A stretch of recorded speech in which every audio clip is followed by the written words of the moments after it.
Hi, everyone. Thank you very much to the organizers for inviting me to speak today. My name is Gigi Gronvall, and I'm from the Johns Hopkins Center for Health Security.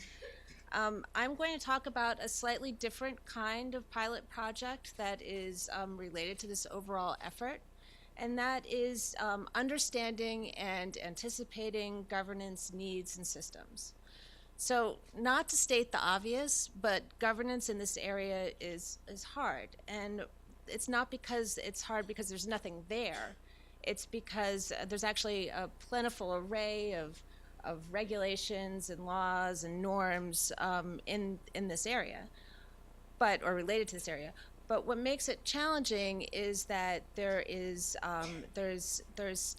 governance at multiple levels. So at the city level, at the state level, the national level, the international level, these governance systems have been developed for a variety of purposes. So whether that's food and drug safety, commerce activities, public health, or security.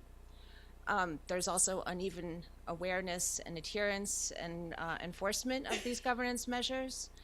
But the point of this effort and ones like it is that governance is constantly challenged by new technological developments and which expose gaps. It exposes gaps, and it exposes unintended and unintentional barriers as well. So a number of the projects that are presented today and in the months and years ahead will expose these gaps in governance that need to be addressed, and we should expect that these gaps will emerge because that's what technology does, and that's why we need to plan for it. So there are great examples in the past of scientists coming together in a multidisciplinary way with other experts and interested members of the public to address some gaps that have emerged in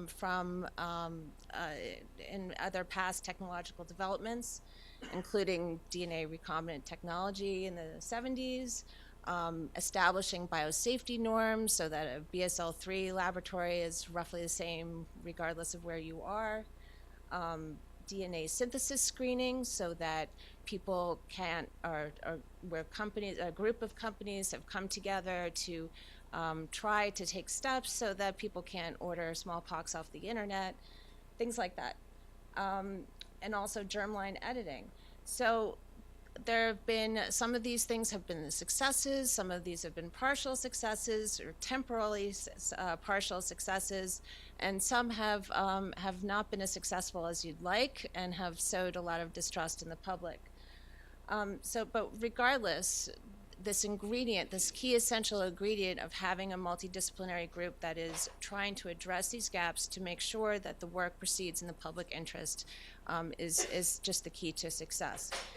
Even the international norms surrounding biological weapons bans started and has a lot to thank for groups of scientists that came together to assert that this was a governance gap that needed to be addressed. And now it's not perfect, but there is an international treaty against biological weapons development and use. Most nations in the world have agreed to it. There are laws in every nation and in multiple states and even some cities that are against the norms that uphold that norm. And nobody brags that they're developing biological weapons the way that they brag about developing nuclear weapons. So there are successes all across the board, and this is an area where we need to work for this work as well.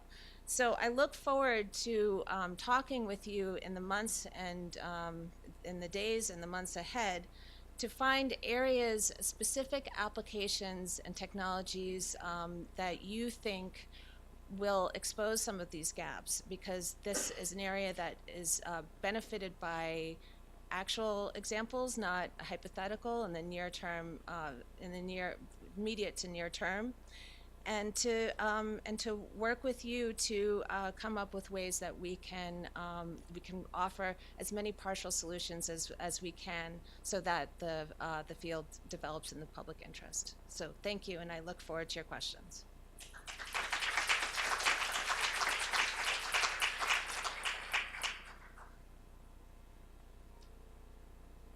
And I succeeded in my goal in dropping into the conversation the Biological Weapons Convention. Thank you very much. Oh, you have a question? Could you just say what you think made that biological weapons governance a success? Like what made it happen on the science side and on the policy side? That's a complicated question, and I think it's not. With all of these successes, it takes place in a point of time. Right now, we're in a good position where acts of misusing biological materials or pathogens or whatever doesn't happen that often.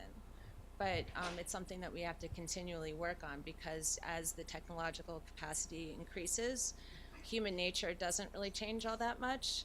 And people often develop weapons out of things that you wouldn't expect. So I think it's a constant struggle. So yes, the BWC is a success, but it's something we all need to work on.